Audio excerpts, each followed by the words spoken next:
안녕하세요.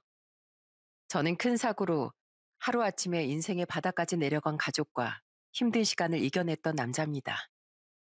인생을 두고 세옹지마라는 표현을 자주 쓰는데 말 그대로 좋은 일이 있으면 나쁜 일도 있다는 뜻이죠. 저는 살아가며 겪는 그 모든 희로의 낙을 함께 해주는 존재가 바로 가족이라고 생각해요. 특히 나쁜 일은 혼자서 이겨내기보단 가족이 서로를 지지해주는 것으로 그 순간을 이겨낼 수 있다고 믿고 있죠. 오늘 저는 저희 가족에게 닥쳤던 위기를 어떻게 함께 극복했는지 이야기를 좀 하려고 합니다. 저는 어린 시절을 외삼촌 댁에서 보냈어요. 초등학교 입학하기 전에 부모님께서 사고로 세상을 떠나신 이후 친척들 중 그 누구도 저를 키우겠다고 나서는 사람이 없었죠. 아버진 6남매 중 둘째셨는데 그 많은 고모도 작은 아버지도 사정상 키울 수 없다며 고개를 저으셨어요. 솔직히 누가 죽은 형제 아이를 키우겠다고 선뜻 나서겠습니까? 다만 나중에 알았지만 저도 모르는 사이에 그분들이 부모님의 보험금만 챙기셨더라고요. 결국 혼자 남은 제게 손을 내밀어 주신 건 외삼촌이었죠. 외삼촌은 참 좋은 사람이셨습니다. 본인도 힘든 상황에서 저를 무척이나 많이 아끼고 챙겨주셨죠. 하지만 외삼촌의 가족들에게 전 굴러들어온 몹쓸 돌덩이나 다름없었어요. 4개월 차이가 나는 사촌형은 어른들 없는 틈을 타 툭하면 저를 때렸고 3살 아래 사촌 동생은 제 물건을 몰래 쓰레기통에 버리거나 거짓말로 저를 곤혹스럽게 만들었죠. 처음엔 사촌형이나 사촌 동생 행동이 이해가 되지 않았습니다. 왜 나만 괴롭히는 걸까? 어린 나이에 사촌형이 제게 빌부터 사는 거머리라고 했을 때도 그 말이 무슨 뜻인지 몰라 대꾸조차 하지 못했답니다. 좀 더 커서 그 말의 의미가 무엇인지 알았을 땐 괜히 눈치가 보여 눌러 참아야만 했고요. 사촌 동생은 자기가 원하는 대로 해주지 않으면 거지 새끼야, 당장 우리 집에서 나가 하고 소리를 지르기도 했죠. 하루는 사촌 형에게 심하게 맞은 날이었는데 그날따라 너무 아프고 억울한 마음에 외삼촌에게 사촌 형이 한 행동을 이야기한 적이 있었어요. 제 이야기를 듣고 나선 외삼촌은 머리 끝까지 화가 나셔선 집이 한바탕 난리가 났죠. 형이나 돼서 현문이가 뭘 잘못했다고 그렇게 못살게 굴어? 당신은 집에서 현문이 몸에 저렇게 멍이 들 때까지 뭘 한 거야? 지금 나한테 소리 질렀어요? 애들끼리 싸울 수도 있죠. 난 뭐 집에서 노는 줄 알아요? 당신이 현문이 덜컥 데려오는 바람에 안 그래도 없는 살림 어떻게든 살아보려고 아등바등 애쓰는 모습 안 보여요? 그리고 뭐가 예쁘다고 내가 하루 종일 현문이만 지키고 있어요? 당신 무슨 말을 그렇게 해?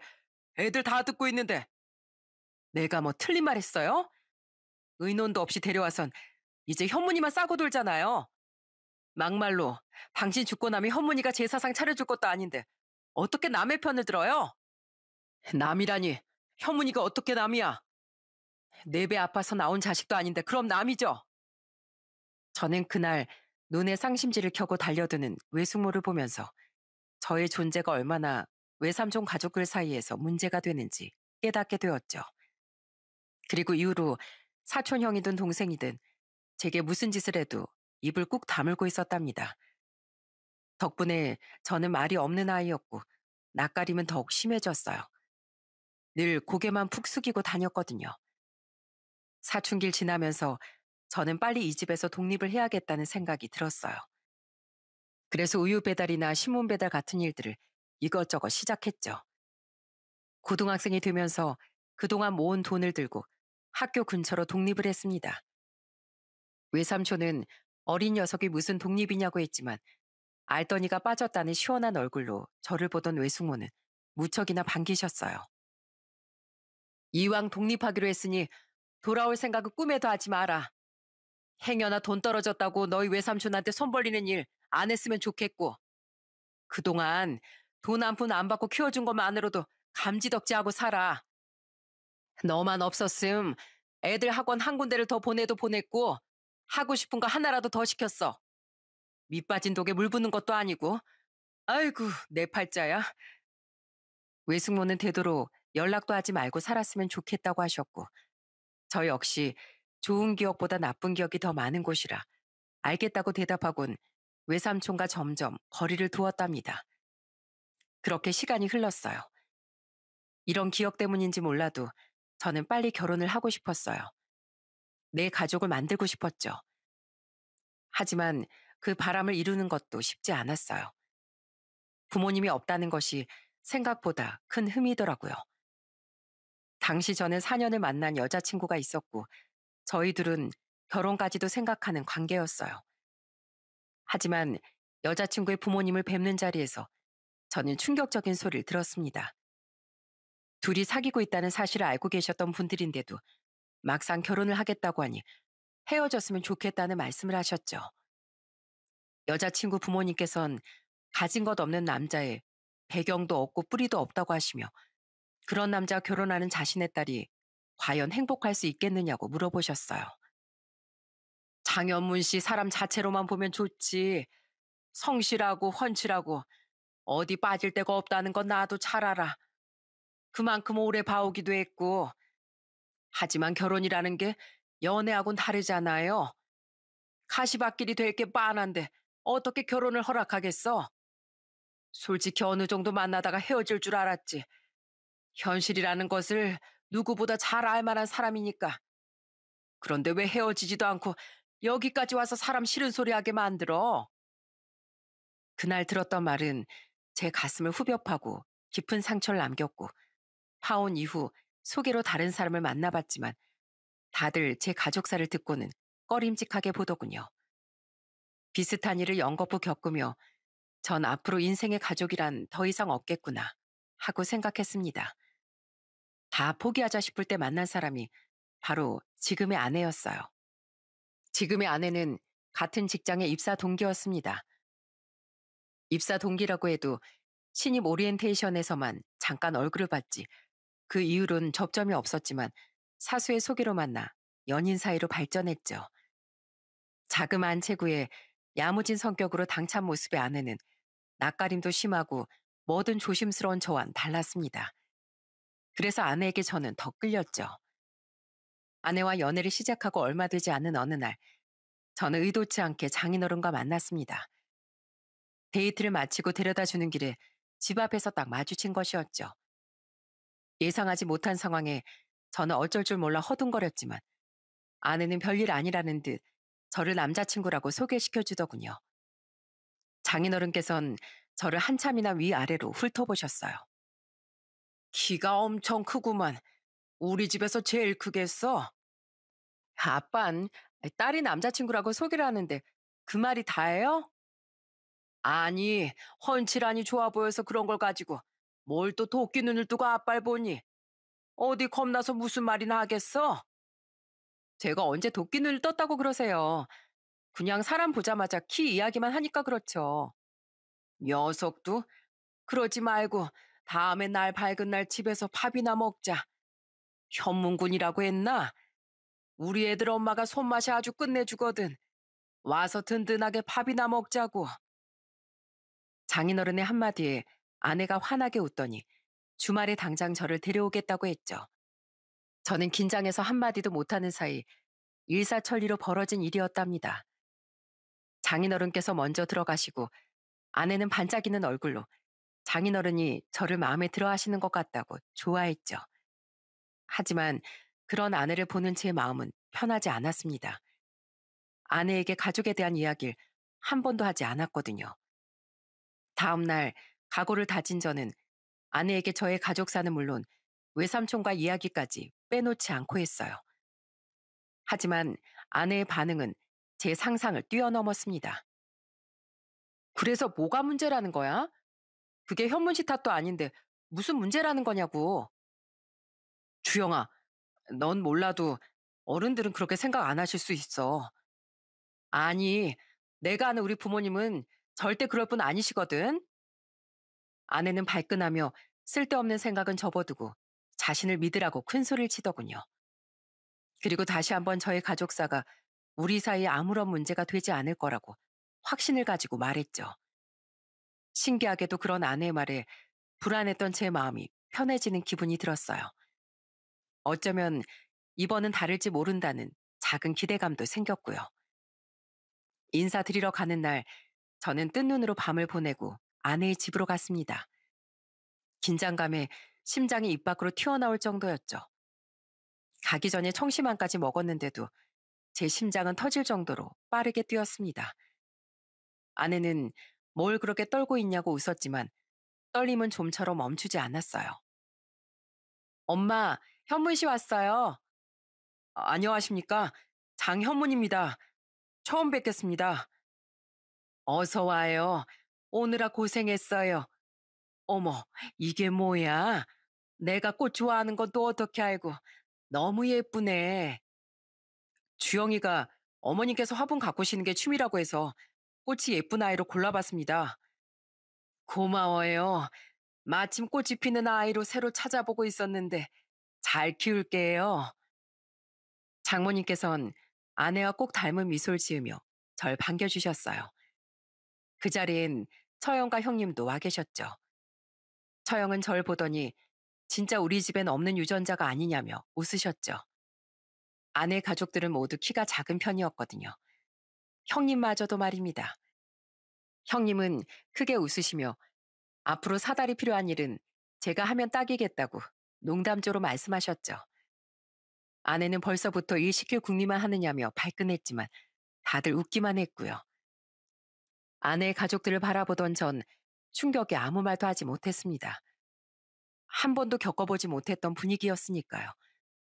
꼭 드라마 속에나 보이는 화목한 집안의 모습과 같아 얼떨떨했죠.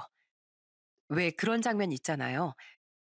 주방에선 된장찌개가 보글보글 끓고 있고 가족들이 드런드런 이야기를 나누며 저녁 식사 준비를 하는 장면이요. 딱 그런 분위기였어요. 어린 시절 외삼촌 댁에선 눈치를 보며 밥을 먹다 보니 밥이 코로 들어가는지 입으로 들어가는지 알 수 없었고 독립 이후엔 혼자인 시간이 길었기 때문에 이런 분위기는 생소하기 짝이 없었습니다. 식사 시간에도 가족들은 저와 아내가 어떻게 만났고 밖에서 아내는 어떤 모습을 하고 있으며 아내 어린 시절은 어땠는지 등의 이야기로 웃음이 끊이지 않았습니다. 그 사이에서 전 꽂아 놓은 보리자루처럼 앉아 어디로 들어가는지도 모를 밥만 입으로 밀어넣고 있었죠. 그때였어요. 역시 우리 어머님 손맛은 최고라니까. 어떻게 이렇게 갈비찜이 부드러울 수가 있죠? 우리 지영이 요리 솜씨가 다들 좋다는데 제가 봤을 땐 어머님 따라가려면 아직 멀었다니까요. 동서, 동서도 갈비찜 좀 먹어봐. 아마 어머님 솜씨에 반해서 몇 그릇은 금방일걸? 정말 맛있습니다. 이렇게 맛있는 음식은 처음인 것 같아요. 그렇지? 이게 다 우리 어머님 솜씨거든. 김치는 또 어떻고. 이런 김치 돈 주고도 못 사 먹어. 형님은 어색하게 웃고만 있던 저에게 말을 걸어주셨고, 덕분에 저는 대화의 한두 마디 정도 거들게 되었어요. 당신 적당히 좀 해.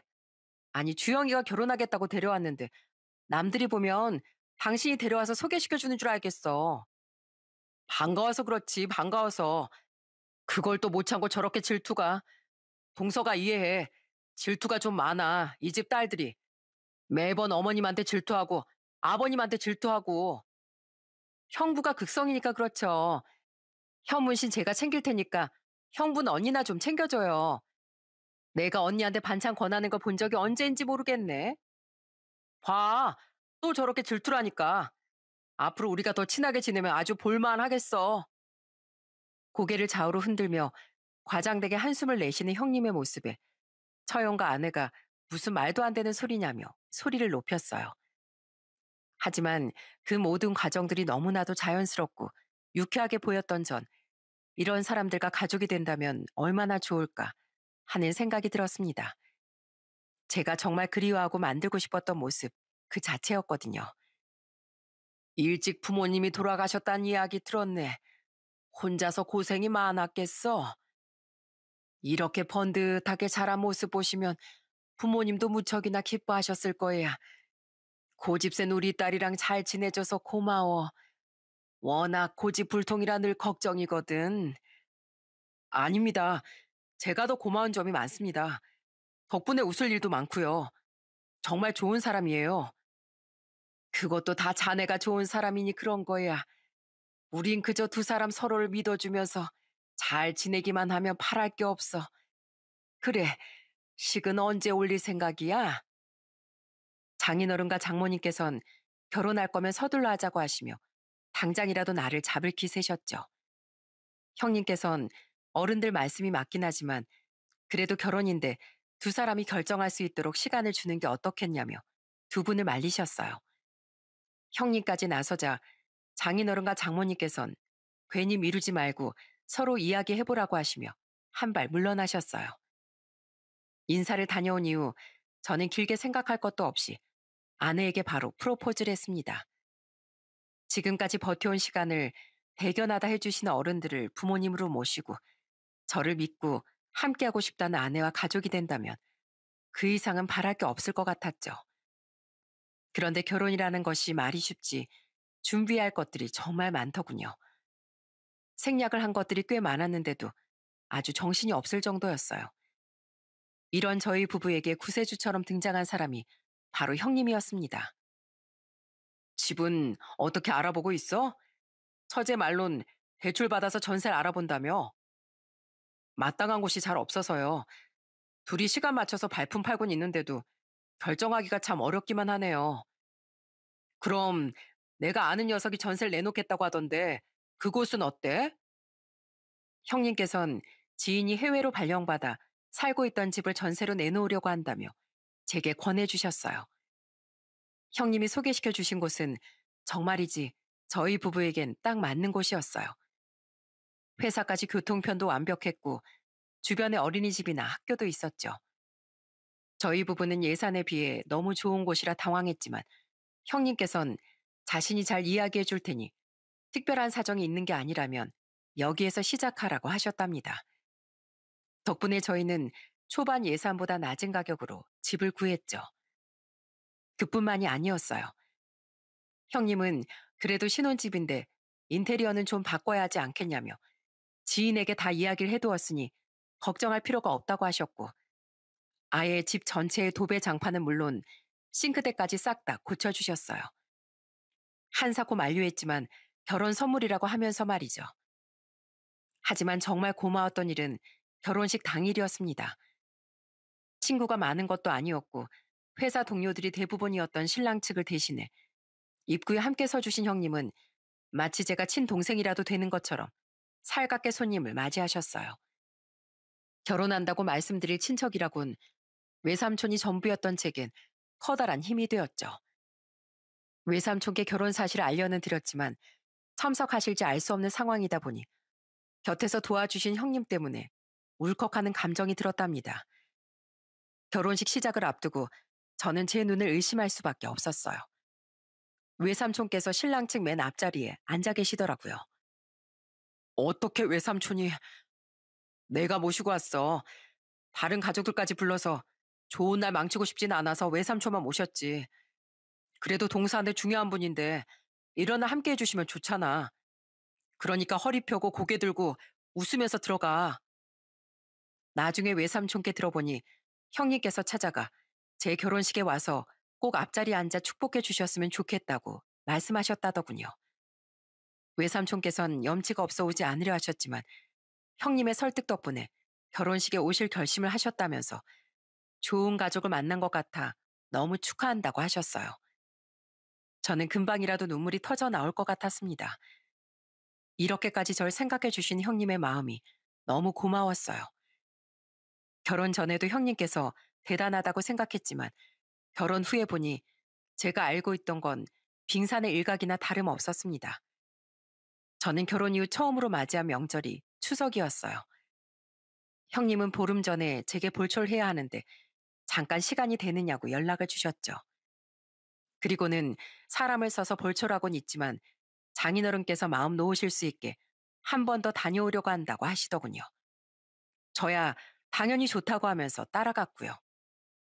추석 연휴가 시작되자 형님은 일찍부터 장모님을 모시고 차례 음식에 필요한 재료들을 사러 다니셨어요. 저희 부부도 일찍 출발했는데 도착하니 이미 준비가 한창이었죠. 앞치마까지 완벽하게 준비한 형님께선 장모님의 손발이 되어 부지런히 움직이시더라고요. 저도 거들겠다고 나섰지만 서툴다 보니 삐걱거리기 바빴죠. 오늘 시장에서 다들 얼마나 부러워하는지 뻔하지. 시장 사람들이 또 형부 보고 아들이냐고 그러셨죠? 아니, 시장 할머니들은 사위인 거 다 아시면서 꼭 그렇게 말씀하시더라. 나랑 안서방이랑 붕어빵 찍어내듯이 닮았다고 하던데 다들 부러워 죽겠다고 아주 난리도 아니었어. 네네. 매번 형부만 최고죠, 엄마는? 무슨 우리 사이들 다 최고지. 장서방이 보내준 그 안마기 그거 매일 하고 나니까 오늘 시장에서 그렇게 걸었는데도 다리가 무겁질 않더라니까. 안 그래도 물어보려고 했는데 동서 그 안마기 어디 거야? 진짜 어머님이 걷는 것 자체가 다를 정도로 가뿐하게 다니시더라고. 어떻게 그런 생각을 했어? 형님께서 하시는 것에 비하면 아무것도 아니죠. 전 형님이 정말 대단하시다고 생각해요. 부모님 챙기는 게 뭐가 대단한 일이라고. 아주 우리 엄마 사이들 덕분에 어깨에 힘이 빠질 날이 없겠네. 그래, 딸들보다 우리 사이가 훨씬 낫다. 장모님께서 귀찮다는 듯 손을 휘저으며 말씀하시자 다들 소리내어 웃었습니다. 명절을 그렇게 보내고 형님께선 고생하셨으니 여자들끼리 온천 여행을 다녀오는 게 어떻겠냐고 이야기를 꺼내셨어요. 그 사이에 남자들은 바다 낚시를 가자고 했죠. 장인어른의 취미가 바다 낚시인데 좀처럼 가시기 힘들다고 지나가는 말씀으로 하셨는데 그걸 기억하고 계셨더라고요. 장모님께선 바다 낚시에 못마땅한 얼굴을 하셨지만 온천 이야기에 마음이 풀리셨는지 마지못해 허락하셨답니다. 바다 낚시를 가서 형님과 이야기를 나누며 저는 깜짝 놀랐어요. 형님께선 새어머니가 들어오면서 이복 동생들이 생겼는데 그들 사이에 자신은 있어서는 안 될 곳에 놓인 물건이 된 기분이 들어 집을 나왔다고 고백하시더군요. 그러다 처형을 만났고 장인어른 장모님처럼 따뜻하신 분들과 함께 하면서 매일이 행복해서 더 잘해드리고 싶다고 하셨답니다. 그래서 내가 동서한테도 마음이 많이 쓰여. 아직은 대학이 어렵겠지만 우린 진짜 가족이잖아. 그러니까 앞으로 무슨 일이 생기면 혼자서 고민하지 말고 언제든 도와달라고 해. 형님께선 부드럽게 저를 토닥이시며 앞으로 천천히 가족이 되어보자고 하셨어요. 괜히 마음이 찡해지면서 눈가가 화끈거렸죠.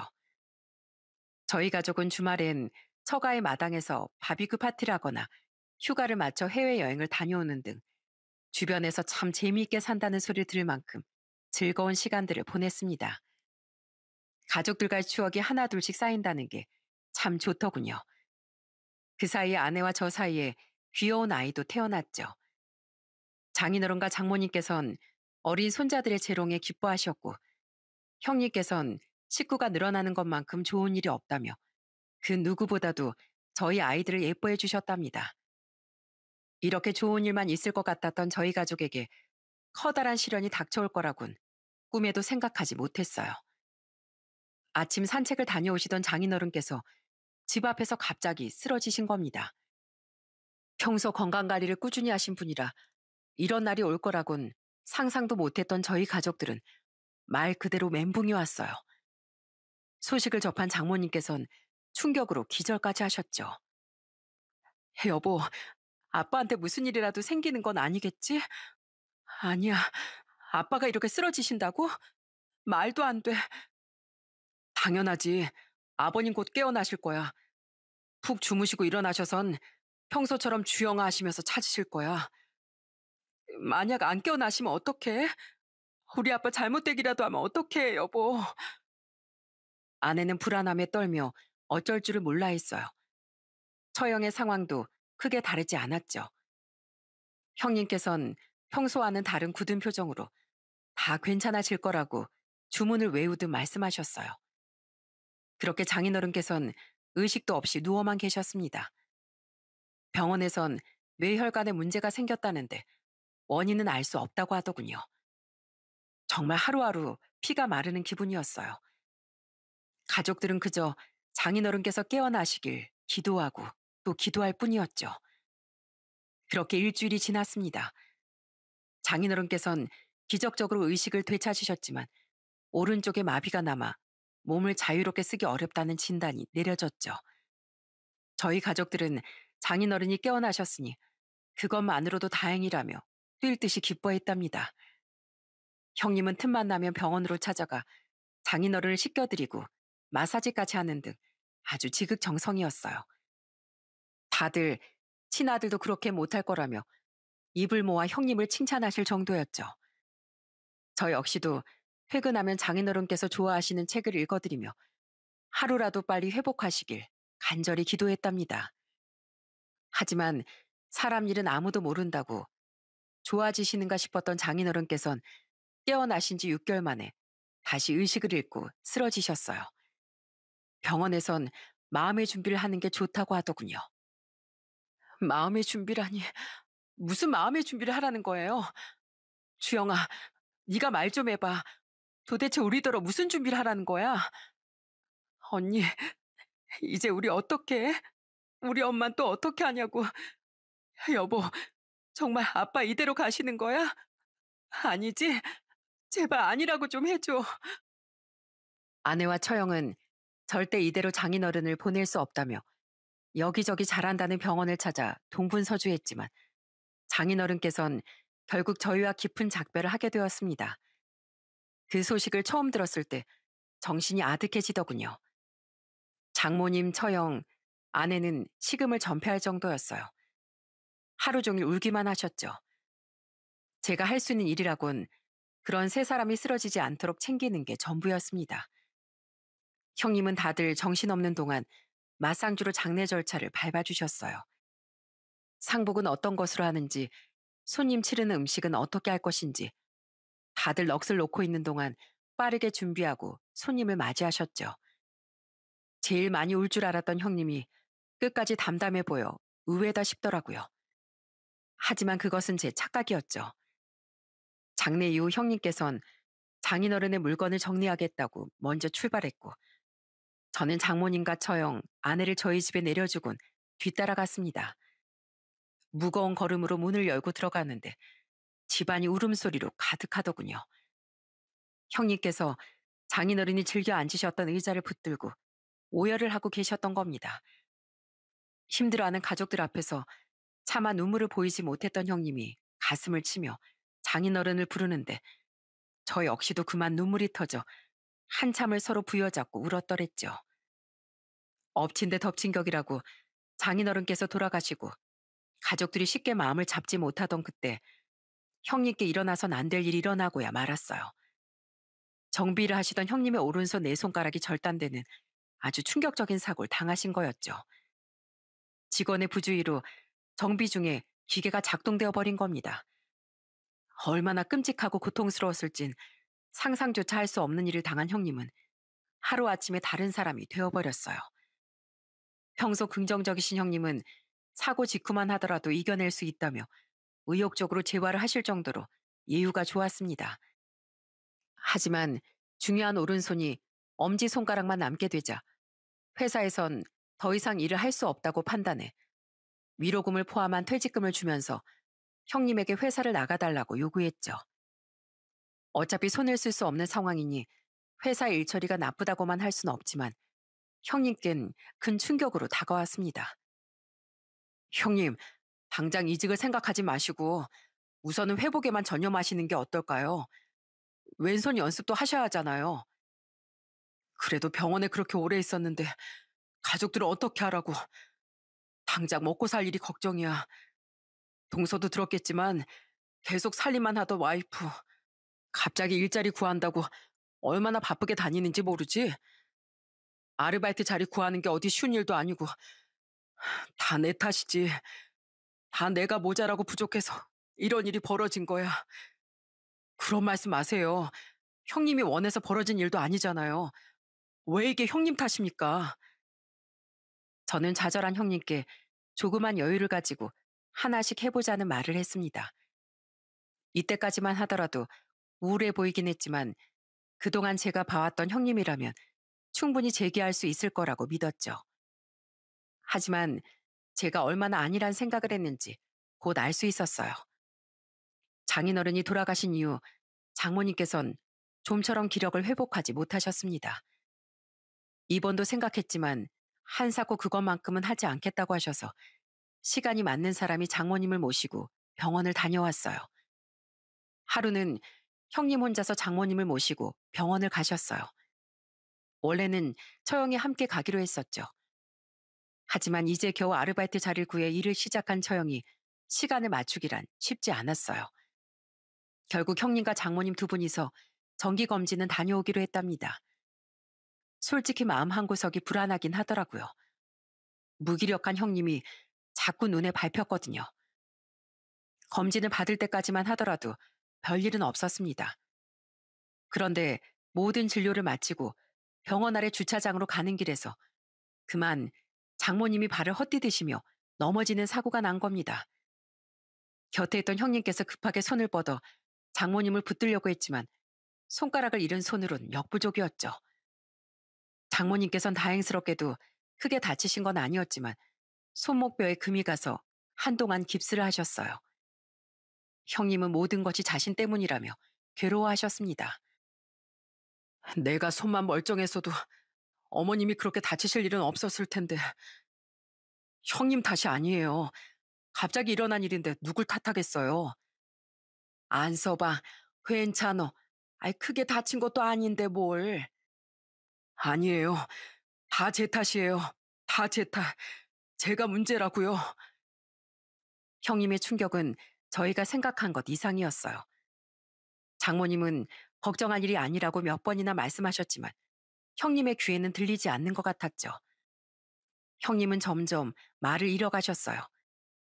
가족들과 눈을 맞추자는 일도 없었죠. 그렇게 하루 이틀이 지나더니 아예 집안에 틀어박혀선 가족들과도 일절 대화를 거부하셨어요.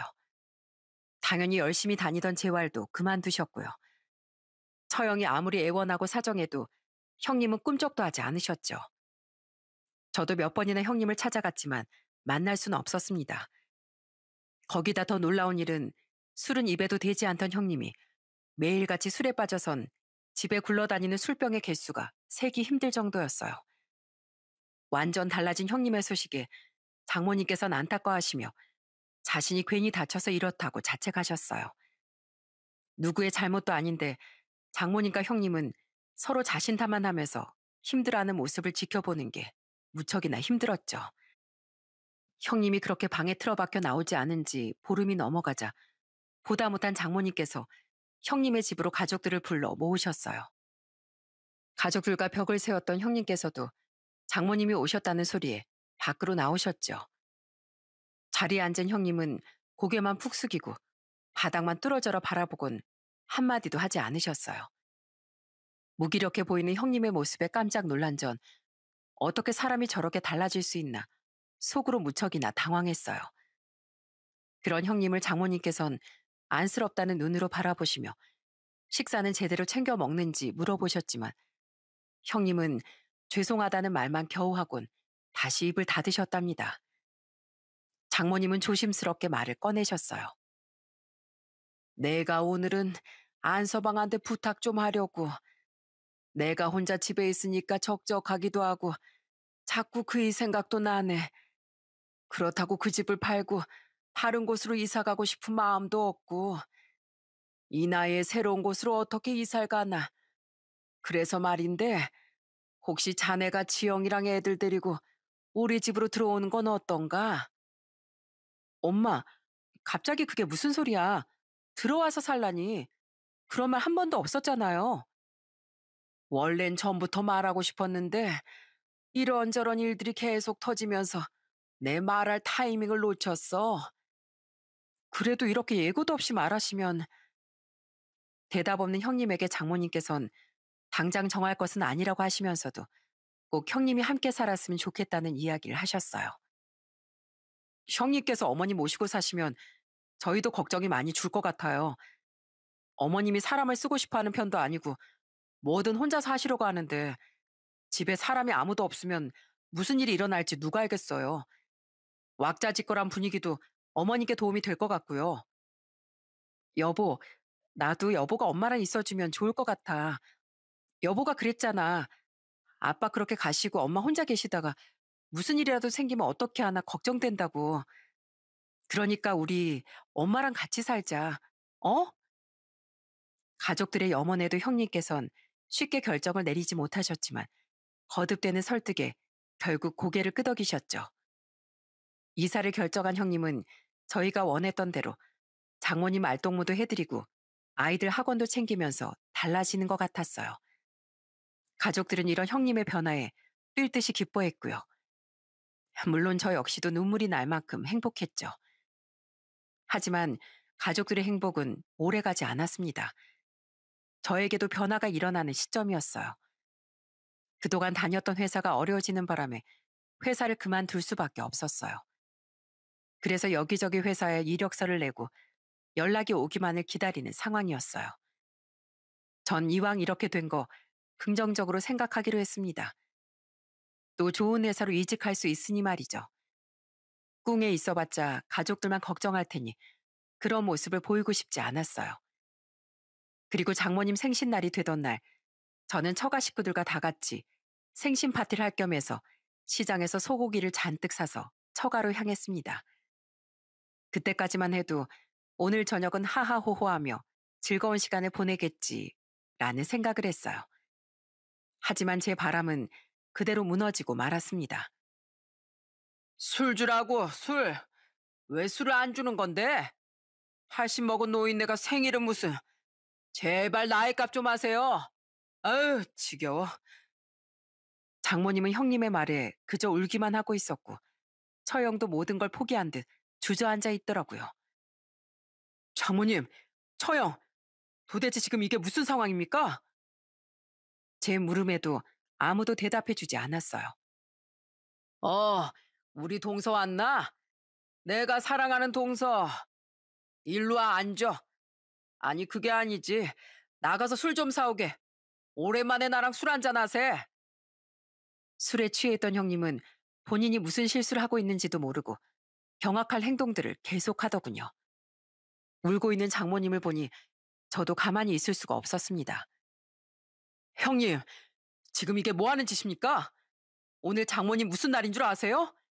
1년에 한 번뿐인 생신입니다. 그런데 오늘 같은 날 꼭 이러셔야 되겠어요?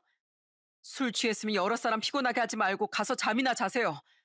정말 그냥 보고 있을 수 없으니까요. 뭐? 지금 자네도 날 병자 취급, 술주정뱅이 취급하는가? 그래, 다 필요 없어. 어차피 인생은 혼자였어. 이씨, 이놈의 집구석 다 부셔버릴 거야. 다 필요 없다고. 형님은 제 말에 기분이 상했는지 분을 이기지 못하고 물건들을 마구 부수기 시작했습니다. 장모님은 아이고 자네 왜 그런가 제발 정신 좀 차려 하며 말리고 계셨고 처형 또한 마찬가지였죠. 저는 그 광경을 보고 참다 결국 일을 저질러 버리고 말았습니다. 제발 좀 그만하시라고요. 제 물리적인 힘으로 인해 형님은 그만 고꾸라졌습니다. 언제까지 이러고 살 겁니까? 저기 보세요. 형님만을 바라보는 사람들을요. 그런데 왜 살 생각은 안 하고 이렇게 가족들한테 피해만 주고 고장난 인생을 사시냐고요. 형님 원래 이런 분 아니셨잖아요. 내가 그토록 존경했던 우리 형님 도대체 어디 갔냐고요. 제 말에 그제서야 정신이 든 형님은 과격한 행동을 멈추셨고 갑자기 오열하기 시작했습니다. 나도 잘 살고 싶었다고. 어떻게든 내 가족 장모님에게 아직도 떳떳하고 문제없는 사이가 되고 싶었다고. 그래서 그랬어. 그래서 그랬다고. 전 처음엔 무슨 말인지 몰랐습니다. 하지만 처형의 말을 듣고 그제서야 왜 형님이 이토록 망가졌는지 알 수 있었어요. 가히 충격적이었습니다. 형님은 과거 다니던 회사의 동료를 만나고부터 이상해졌다고 했어요. 그 사람을 만난 뒤로부터 형님은 그동안 직장 생활하면서 모았던 돈들을 투자를 하기 시작하셨다고 했어요. 처음엔 긴가민가 싶은 불안감에 소액으로 투자를 시작했는데 무려 3배나 되는 금액을 돌려받으셨다고 했어요. 그 뒤로도 몇 번 더 이런 일이 반복되자 형님은 경계심이 완전 무너지셨다고 했습니다. 하지만 7개월 정도 돈이 꼬박꼬박 들어오더니 8개월째부터 돈이 들어오지 않았다더군요. 처음엔 그럴 일 없겠지 하고 기다렸는데 9개월째, 10개월째 감감무소식이었다고 하더군요. 네, 맞습니다. 형님은 그 사람에게 투자 사기를 당한 거였어요. 형님은 몸에 장애를 입고 정상적인 직장을 다니기 힘들다 보니 가족들을 먹여 살릴 길은 투자밖에 없다고 생각하셨던 거였죠. 마침 그때 미꾸라지 한 마리가 나타나 형님에게 가스라이팅하고 투자를 권유했던 거였습니다. 그걸 덥석문 형님은 결국 전 재산을 잃고 말았어요. 전형적인 사기 수법인데도 형님은 이것밖에 방법이 없다 생각하며 믿는 바람에 결국 무너지고 만 거였죠. 나중에 형님에게 사기쳤던 그 사람은 잡혀서 감방에 갔지만 형님이 돌려받은 돈은 한 푼도 없었습니다. 이미 수중에 돈을 다 써버리고 없는 상태였으니까요. 모든 걸 다 잃은 형님은 결국 망상에 빠지기 시작했고 가족들에게까지 폐악질을 했던 거였어요. 장모님은 그런 형님이 짠하다며 감싸주고 술 안주도 해서 갖다 바치며 예전에 형님의 모습으로 돌아오길 바랬지만 오히려 형님의 상태는 더 악화될 뿐이었어요. 동서, 그냥 나 죽고 싶네. 나 하나만 없어지면 돼. 그래야 우리 가족들이 살 수 있어. 저는 오열하는 형님을 꽉 안아드렸습니다. 지금 형님께는 채찍보다는 안정이 필요하다고 생각을 했기 때문이었죠. 형님, 울고 싶으시면 마음껏 우세요. 이 동서가 형님 마음을 몰라줘서 죄송합니다. 제품에서 울고 싶을 때까지 우시고 우리 함께 이겨내요. 형님은 할 수 있으실 거예요. 저는 가족들을 둘러보다 깊게 심호흡을 하곤 말했습니다. 전 앞으로도 형님을 포기하지 않을 겁니다. 제가 형님이 다시 일어서는 그날까지 무슨 짓이든 다 할 겁니다. 그러니까 형님은 앞으로 도망치지도 숨지도 말고 제가 하자는 대로만 하세요. 제가 꼭 형님을 돌려놓겠습니다.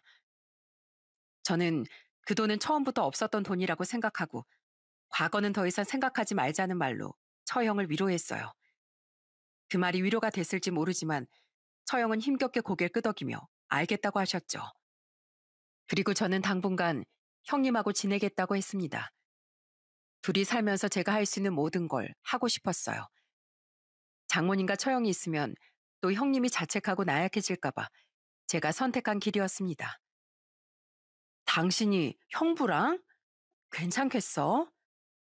제부, 안 그러셔도 되는데 아마 힘드실 거예요. 알고 있습니다. 그래도 사람 한 명 살려야 하는데 그 정도는 감당해야죠. 처형, 저만 믿으세요. 형님 마음 약해지지 않도록 제가 형님이랑 같이 지내면서 잘 챙길게요. 제부 왜 이렇게까지 하시는 거예요? 가족이잖아요.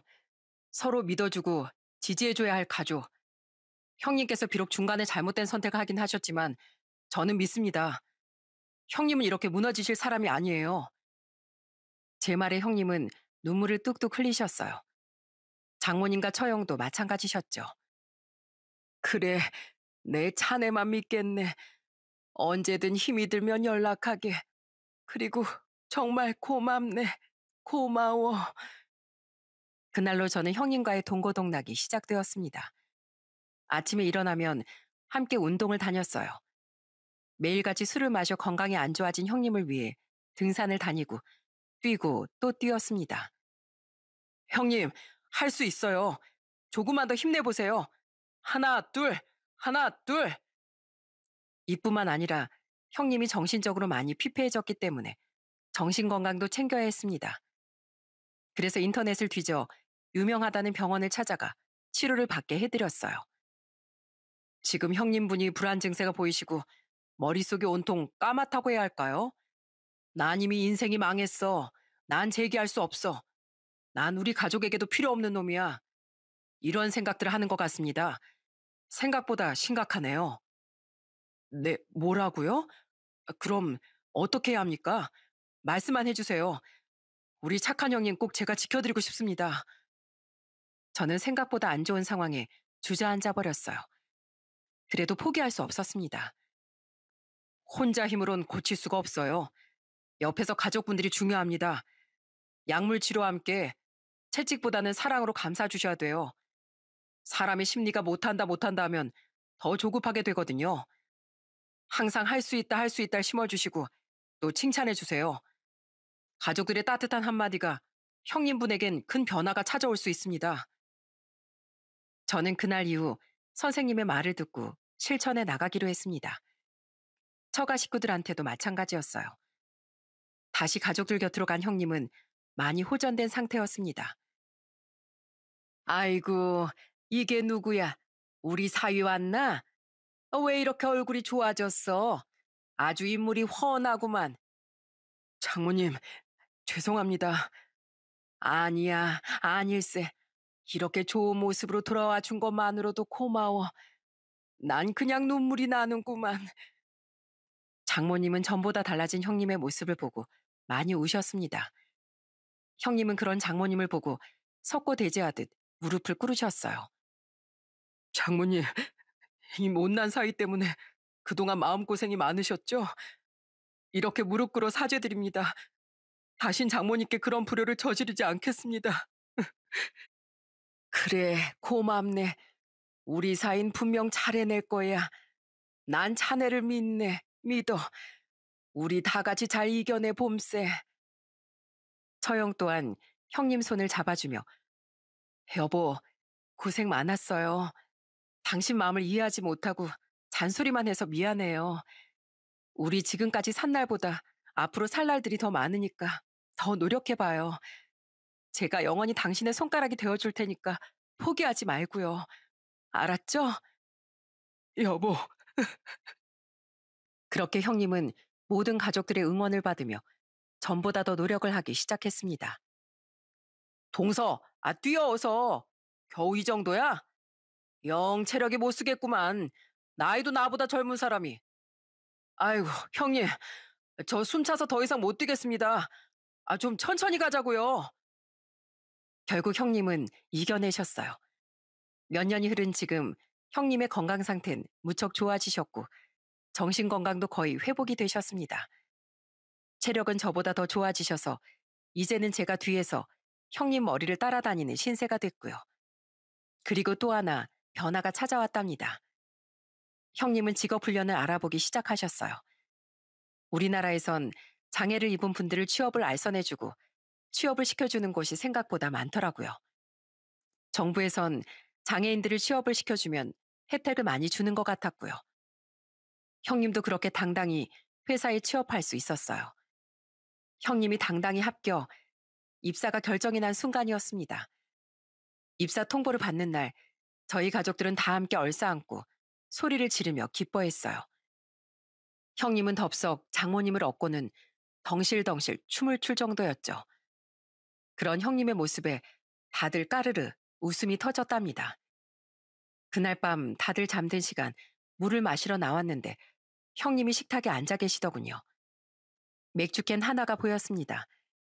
형님은 저를 보시곤 환하게 웃으시며 한 모금만 하겠냐고 물어보시고는 냉장고에서 새 맥주를 따서 제게 주셨죠. 이게 다 동서 덕분이야. 가족들이랑 이렇게 있는 것도, 내가 취직한 것도. 그게 왜 제 덕분이에요. 다 형님께서 노력하신 덕분이지. 전 형님께서 다시 일어나실 줄 알았어요. 고마워. 내가 앞으로 두고두고 갚을게. 형님께선 제 손을 꼭 잡아주셨고 저 역시도 그런 형님의 손을 마주 잡았습니다. 저희 둘은 가볍게 맥주캔을 부딪히며 앞으로는 좋은 일만 있을 거라고 웃었죠. 그렇게 우리 가족은 다시 하나가 됐습니다. 새로 입사한 회사에서 두각을 나타낸 형님은 회사 대표님이 참으로 좋아하신다고 하시더라고요. 처형마저도 얼굴 보기 힘들다고 할 정도로 열정적인 형님의 모습에 힘들었던 시간이 하나도 기억나지 않을 정도죠. 저희 가족은 장인어른께서 살아 계실 때처럼 함께 모여 바비큐 파티도 하고 여행도 다녀왔답니다. 형님의 일을 함께 극복하면서 더 끈끈해진 것 같아요. 앞으로도 많은 시련들이 저희 앞에 닥치겠지만 지금까지 그래온 것처럼 잘 이겨낼 수 있을 거라고 믿고 있습니다. 지금까지 저희 가족들의 이야기를 들어주셔서 정말 감사합니다.